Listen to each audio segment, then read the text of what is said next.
Hello, everyone.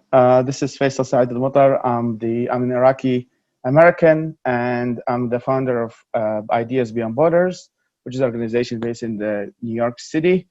What I'm going to talk about is really my host family in the United States, which is unusual story, I think, for every stretch of imagination, because you're gonna hear things which I think definitely requires more explanation. But this will be the first draft, please next time hopefully I will improve.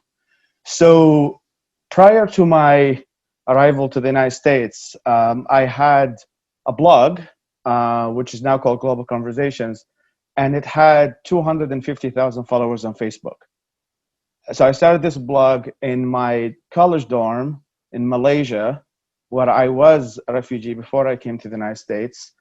And it's one of these crazy stories in which you start a page, and I was writing more and more, and I started getting 10,000 likes every week, which was definitely a very interesting experience for, at the time I was 18 years old. And that was when Facebook was just getting started, and that was at the top of the Arab Spring.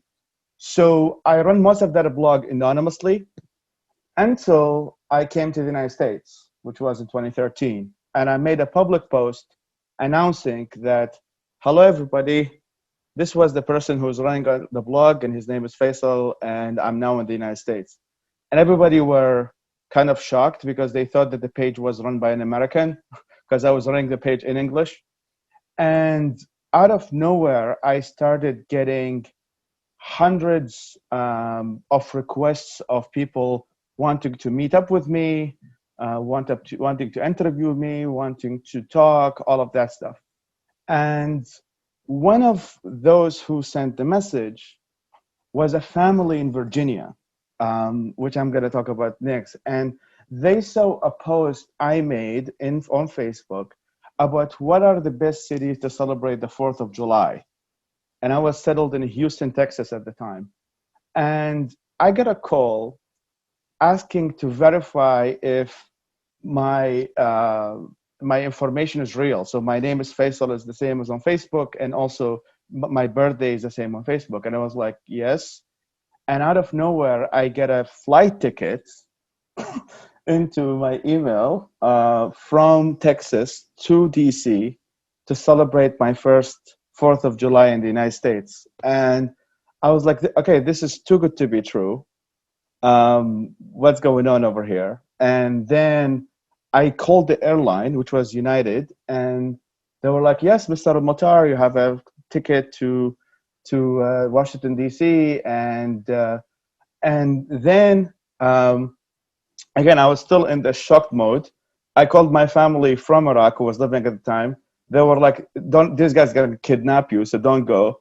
I was like, "Okay, let's maybe let me give them." Then I was like, "Okay, so I'm from Iraq. Like, what could go wrong, right? Like, if let's say, even if say they were not as what they say they are, like I grew up under much more difficult conditions. So if they end up being crazy, I think I've been under much more difficult situations. I could run away quite easily." So I took on that flight and I arrived in Washington, D.C. in Reagan Airport, and they welcomed me.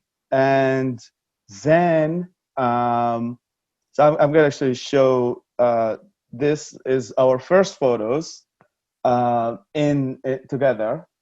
And they welcomed me. And then we had I think what's sometimes called love at the first sight. We immediately fell in love with each other.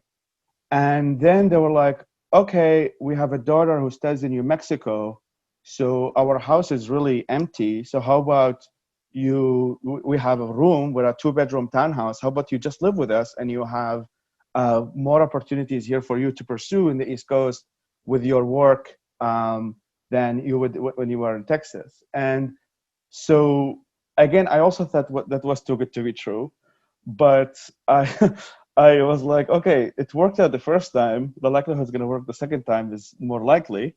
So I took them on that offer, and I moved from Texas, and that was like a few months after my arrival to the United States, and moved to Virginia.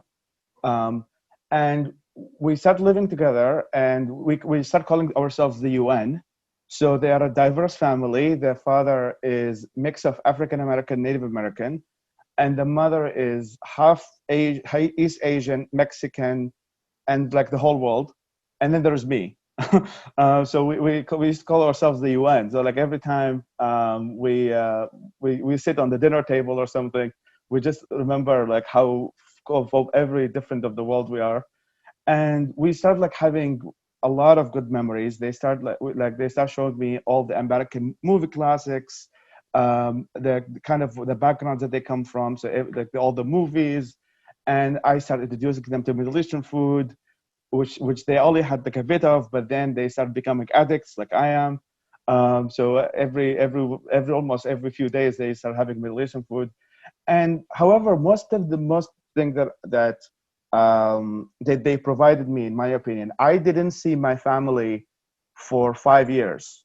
For in that period of time, I left Iraq in 2008, 2009, and I only saw my family in 2015. Actually, I saw them for 6 years.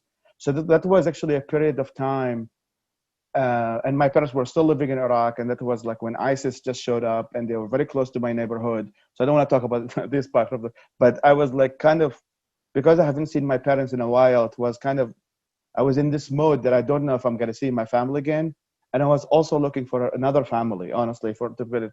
And what the most thing that they provided me is such an amazing emotional security, and they really like made me feel home. And if all separate, as I said, from emotional to physical to financial. And one of the memories that I will also never forget with them is that as a new immigrant, and I was super excited, young guy, and I signed a contract that ended up being a fraud. And so it was like, so that I was promised $3,000 per month. It ended up being $3,000 for 6 months. So I went to ultimate bankruptcy. And when I was telling them that, I mean, I was actually kind of shy of telling them that because my pride and ego didn't allow me at the time. And then eventually I had to. And other than like blaming me or like challenging me, why do you do this? Why you should have told us before.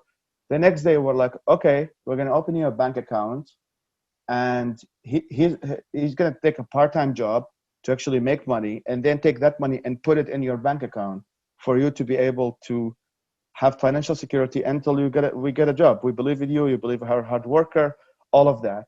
And they did it. They actually did it. We opened a bank account the day after.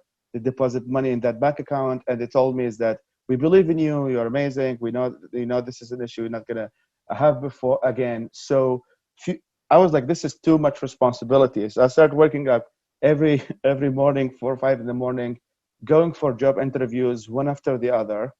And within like few weeks, I go to a Starbucks DuPont Circle in Washington, D.C., and I was meeting with a journalist who I didn't know that I was looking for a job, anything like that.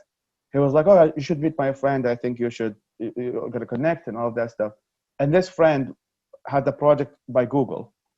And then I was offered a job by the project by Google at that DuPont Circle in Washington, D.C., which was like 30 minutes away from them. And then I came back, I got the job offer, and then I went to them, and then I got promoted to move to New York City. And that's the reason I am in New York City, was actually because of that family that stepped in the middle of my American life, to really push me forward to what I believe where I am today. And I mean, I'm still we're still close to each other. We actually still play video games thanks to the online world. And I visit them very frequently. We made kind of a tradition to celebrate every Thanksgiving together. And because also my Iraqi family don't know what Thanksgiving is, so obviously they're more familiar with that part of the. So we have a tradition we celebrate every year. In fact, I was just with them during COVID times, after when New York was hit really hard.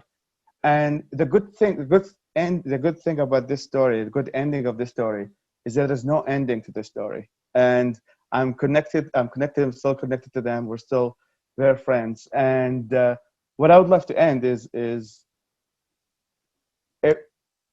I would love to be one day to be in a position to actually help somebody as much as this family has helped me, and I hope I will live to that dream. And I hope you as well think one day is that I'm sure many of us get a lot of requests for help, but imagine if you help somebody, you might really change their life.